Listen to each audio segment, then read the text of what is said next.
Hi, welcome to Left Foot Media. My name is Brendan Malone, and today I thought we'd talk about the film A Quiet Place. I watched it again over the weekend. I love this movie. This is a film that has a really deep and very profoundly important metaphor wrapped up within it about the importance of family life to society, and also the ideologues which would seek to come and destroy that very ordinary but very, very important thing of family. Before I get into that though, a couple of things. Number one, there's going to be spoilers. So if you haven't seen the film and you don't want to hear any spoilers about A Quiet Place, go away, watch the film and then come back later and then watch this video. Secondly, there's a bit of a storm going on outside today, so if you hear what sounds like wind and rain, that is wind and rain. So apologies if that sort of cuts into our time together today at any point. One of the things I really like about this film was the fact that this is a film about family life, and it's also made with the collaboration of a husband and wife team. You've got John Krasinski and Emily Blunt. They both star in the film, and John Krasinski is directing it. And I thought that was kind of a nice little touch. It's a great example of show don't tell filmmaking. We don't see enough of that, I don't think, in cinema. It's certainly a really important part of the cinematic arts. You know, you've got this visual medium. You should really be working to that rule as much as possible. Show, don't tell. But unfortunately, a lot of films don't seem to follow it these days. This film, they really were in a situation where they had to, because people can't speak, they can't make sounds. So you've got to find other creative ways of expressing what's going on and telling the story about these characters and who they are. And there's not a lot of dialogue in this film, and it does it really, really well. Some really creative things. The soundtrack by Marco Beltrami, great soundtrack, and I think it really just adds a whole nother dimension to this film. Before I get into the metaphor, just a couple of little things about the nitpicking that's gone on around this film. There's some people have nitpicked at aspects of this film. So, for example, that opening scene with the batteries and the toy, and some people have said, well, why didn't they just take the batteries away altogether? To be honest with you, I'm not really that bothered by that. I think maybe there were slightly better ways they could have constructed that whole sequence in order to end up with the same result. The kid on the bridge playing with a toy that makes sounds and then the monsters coming. But I think there was nothing majorly wrong with the way they did it in the film. To me, that's really nitpicking. I can't see any issue with this. To me, there's no major plot hole here. Other people have said, why don't they just live by the river? Because the river gives them sound cover. Well, if you know anything about rivers, you'll know that you can't live that close to a river. That's not actually feasible.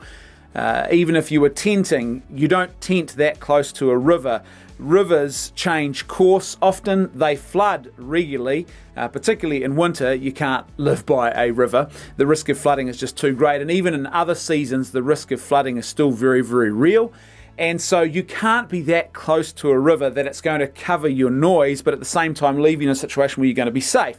So they'd have to move further back from the river, and in order to do that, at that point, they've probably lost the whole effect of being right beside the river and the sound cover that it gives them. Again, to me, this is just nitpicking. I think this is picking at the edges of the way certain things happen within the film, and I think you've got to have that willing suspension of disbelief here, and that allowing a film to have a bit of that poetic license to tell the story.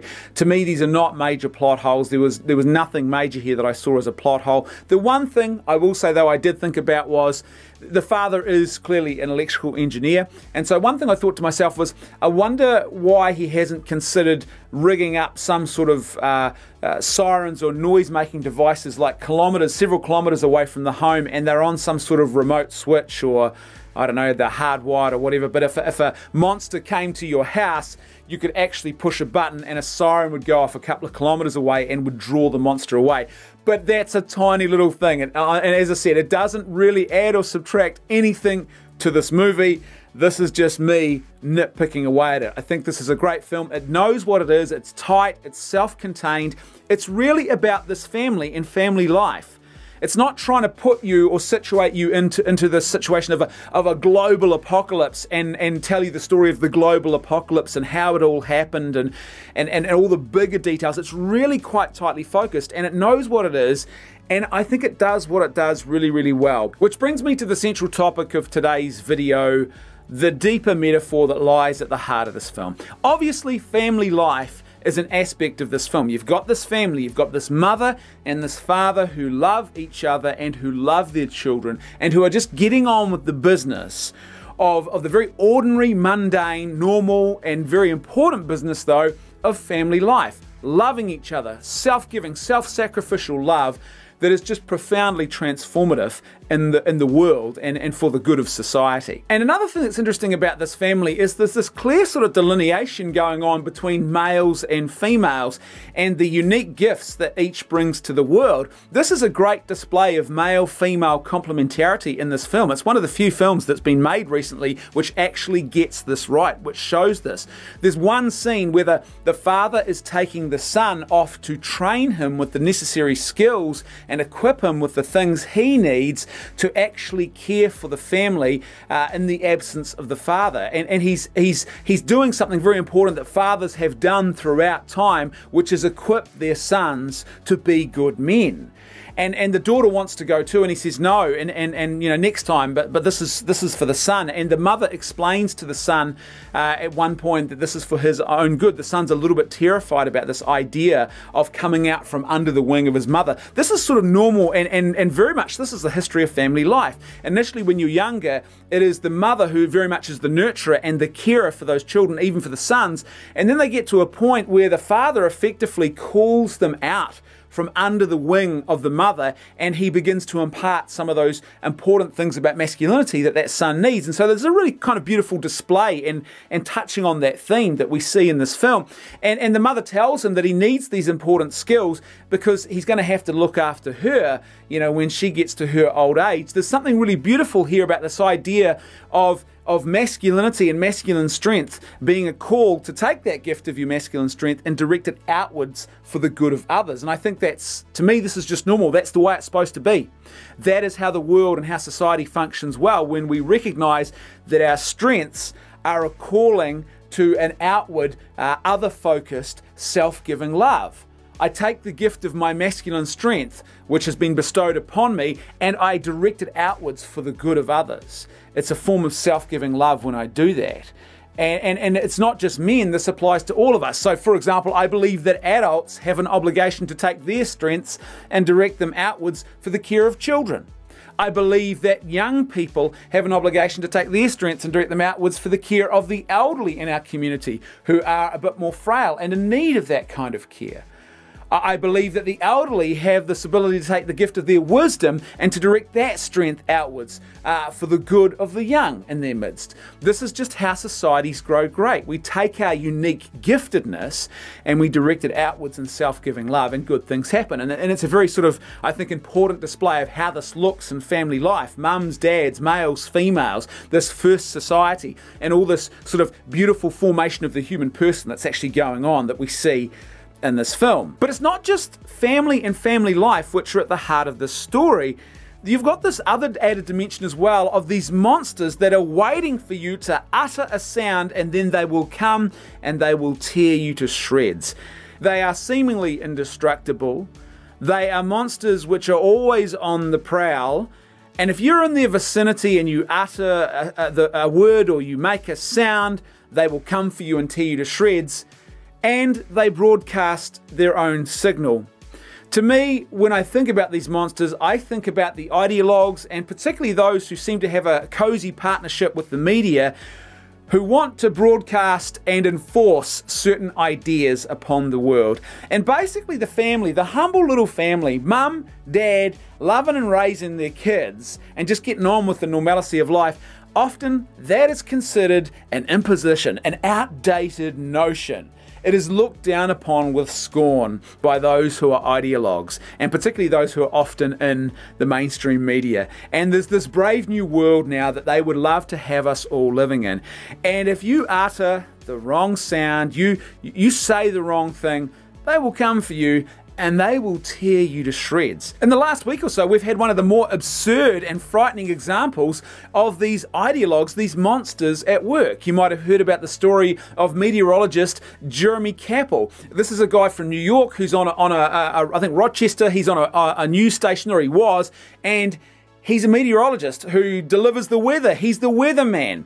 Probably one of the least controversial jobs that you can have in the media, and he is pronouncing the name Martin Luther King Jr., and as he's speaking, some of the syllables run together. He has a brain fade. It happens to all of us all the time, where our words don't come out the way that we intend, and in the process he literally jumbles up the syllables involved in two of these words, the name king and the word junior, and so you get the k from king and the un from junior all jumbled together. It's a pure mistake. Martin Luther King Jr. Park. But this mistake, he uttered a sound, and that sound was deemed to be some sort of vile and racist attack, and so the monsters came for him, and they tore him to bits. They shredded his reputation, accused him of racism, and he was sacked. He lost his job for uttering a sound. That's all he did. He didn't even say a word. He uttered a sound, and the monsters came for him. Now, if that's enough to destroy a guy like Jeremy Capel, imagine what it's like for your everyday, ordinary, working class family, where maybe they want to express themselves and the concerns that they have about perhaps a very open and loose immigration policy. What happens when they try to do that in a very good and rational and reasoned way? The monsters come. How dare you? Are you a racist? Are you a nationalist? Are you a xenophobic? Are you some sort of Nazi? No, I just have concerns about the seeming lack of controls around immigration and the impact of that upon our communities. How dare you?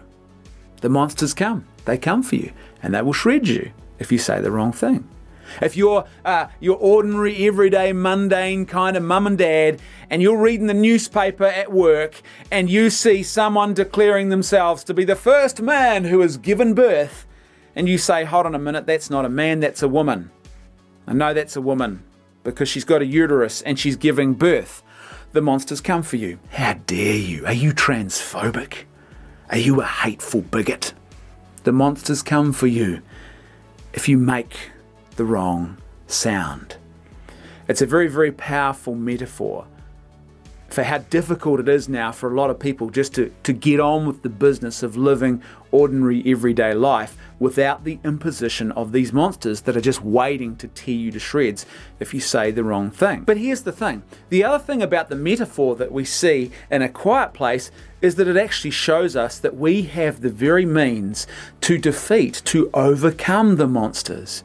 That a family of authentic self-giving love, which is living in community, and remember they are in community. We see that scene at the beginning of the film where the father gets up on top of the silo and lights that signal fire, and what happens? There's these other little signal fires that go off around the district. They're not alone. They're living in family, but they are living that family life within community. And that authentic self-giving love that is contained within the first society, the first community, mum, dad, loving each other and loving their kids, actually emits its own frequency. This is what we see in this story, in this film. Remember how she's got that hearing aid cochlear implant, and we discover at the end of the film that it emits its own frequency, which actually is harmful to these monsters. What is that frequency? That frequency, I think, is the frequency of authentic self-giving love. That's the answer. You don't become a monster in order to respond to monsters. Some people today want us to do that. They want us to become monsters in the face of monsters. And I would say, no, that's not what we do at all. Instead, what we do is we emit our own unique frequency through this act of self-giving love. The goodness of family life, lived out in community, the goodness of giving of myself to another, actually emits a powerful frequency which overcomes, which actually spells a brighter future for all of us. Think about that hearing aid implant. How did she end up with that particular hearing aid? It's because of the love of the Father. The Father loves her so much that he spends his time and uses his skills as an electrical engineer to try and manufacture a new version of this hearing aid for her benefit. He doesn't realize in the process he's actually giving her the means to overcome the monsters, but that's exactly what he's doing. And it's only because of his self-giving love that they now have the means, that they can emit the frequency that they need to overcome the monsters. That's the thing. That's the core. These profound acts of self-giving love are hugely powerful and transformative in the world. And even if everything collapses in the meantime, which is what's happened in this story, this is the thing which will save us going forward. This is the thing which shows us the way out. Authentic family life lived in community. It's the first society. It's where people are civilized. If you are born into a stable, loving family, mum and dad both present, loving each other and loving you, this is the first civilizing mechanism that you ever experience in your life. This is the first society, this is the first community that you experience. This is where you learn how to interact with people who are both male and female, and you learn about the unique differences and the complementarity of males and females and the uniqueness of what we all bring to the world. This is where you learn about the basics of balancing a budget, or the things and the skills that you need to actually care for, to nurture, to sustain yourself and to sustain others. This is how you learn to be a responsible member of society, or at least it should be. And regardless of what the monsters are which come from the outside, we're never helpless in the face of those things. And often we think we are. We look at these monsters, they seem indestructible. We look at the ideologues and the power that they wield today, and we often think they're indestructible. They're not. They're not. The future is not with them. The future is not with them. They are just blindly destructive. But they are not living in community. They live these lives of isolation. Think about the monsters. They don't live in community. They live as these isolated roaming things which seek to destroy the good. But how they overcome? Authentic, self-giving love. When I watched this film, I was reminded of one of my favourite G.K. Chesterton quotes. The most extraordinary thing in the world is an ordinary man, an ordinary woman, and their ordinary children. As per usual, I'd love to hear your thoughts, so please let me know what you think in the comments section below. And if you like the content I'm creating and you'd like to see more of it, then please consider financially supporting the channel. The links for how you can do that are found in the video description below. I'll see you next time on Left Foot Media.